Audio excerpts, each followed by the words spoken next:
Hello and good evening. Thank you for joining me. This is Erin with the Erin Cruz Show, Straight Talk with Erin Cruz. So, for those listeners who followed today, it was quite an adventure. I had an interview with a wonderful lady over at Mother of Love, and we talked about Revolution America, my upcoming book, which is really super exciting. And for those of you who may have followed the last few months in my journey, or those who may have, may be just joining us, I kind of want to give you a highlight of some of the things that are going to be coming up, maybe within other shows that I'm doing. And what we'll be doing is we'll be going through and talking about forms of communication. Now, on today's interview with Mother of Love, it was quite interesting. When I talk about my book, I talk about oftentimes action versus reaction. And when I was in the interview, it was brought up about Hillary Clinton and how Hillary Clinton would have been a more qualified president. She was better qualified.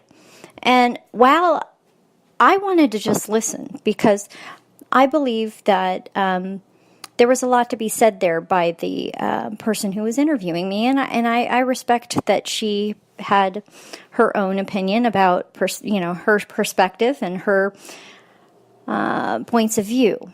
Now, in listening to her, and then now waiting, and really thinking about what she had to say, I find it a struggle to understand how Hillary Clinton was more qualified. Now, we didn't have a whole bunch of time during the show. It was coming towards the end of the show within just a few minutes, and I knew we wouldn't have had very much time to go into it. Now, Hillary Clinton, interestingly enough, as we talk about Harry Weinstein and the abusers and the assaults on women, and then it was brought up about Judge Moore, and how I was concerned that there were red flags that perhaps his accusers might not be actual victims, that they might be, well, quite frankly, pulling voter fraud, election fraud, by their stunt to throw false accusations. And, I, for one, would be the first to admit that I was wrong, and I would not ever want to put a victim in a position where they couldn't feel comfortable coming forward with their accusations, so long as they were ready to stand behind them and press charges. Now, in this particular interview today, like I said, there were only a few minutes left to talk, and I really wanted to hear out what the perspective was of my interviewer. And as I say, I sat and I thought. And then after the fact, I thought about it some more. Hillary Clinton is a woman who stood behind her man and stared down the victims, countless victims that we know about, many of which who were paid off, many who have come out very publicly about what Bill Clinton has done to them and to their lives.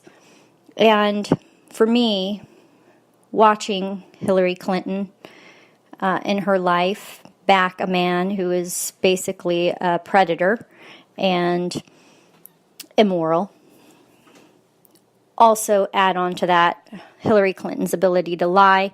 She carried a server, an illegal server. She got rid of documents. She carried information, top secret information, classified information. She had the server installed in her home illegally. Emails we can't get a hold of. And she sits in front of Congress and says, I don't recall. I can't recall. I can't recall. For me, does that make her qualified to be president of the United States? A woman who can't recall? Or is she just being what we all see, what's on the Hill over there in D.C. now?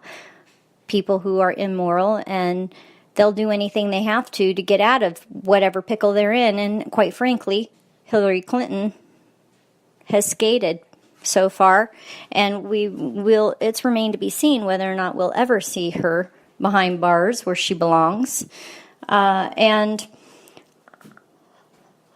I think in listening to other people talk about how, here we have a person, Hillary Clinton, who's more qualified to be president, run for president, be president, when she's backed a man who's not only immoral, she herself has broken laws, put our nation at risk, breached, the most fundamental level, breached national security, and put us in a position as a nation with the Democrat National Committee, put us in a position as a nation where people question our democracy. We live in a republic, but, they question the process. They question the people who are standing behind the scenes. And it's not just her side. It's not just, the Democrat side. It's the Republicans, too, as we see in Congress right now. Many people who are not backing the law. They're throwing a kangaroo court and by public opinion, pinning a man, Judge Moore, in a place of not being able to stand on his own, stand trial, and be, accused of crimes, stand trial, and be found either guilty or not guilty. It's tragic. It's really quite sad. But the important part about my book, which I wanted to talk about, is action versus reaction. We have the opportunity every day to spit forth words when somebody says something, to throw out information. We also have the opportunity to listen to what those people are having to say, think about it. And, we can acknowledge what they're saying readily. We don't have to agree with it or disagree with it. We can acknowledge what they're saying. And take time. There's no need for us to, as a people, instantly respond. And I think that's what social media has done. It's pushed us to the point where we think that everything needs an instant response. And life isn't that way. Life is fluid. Action, reaction, action, reaction. We have to think about what we really want. Do we want, when we're posed with situations, to just simply react?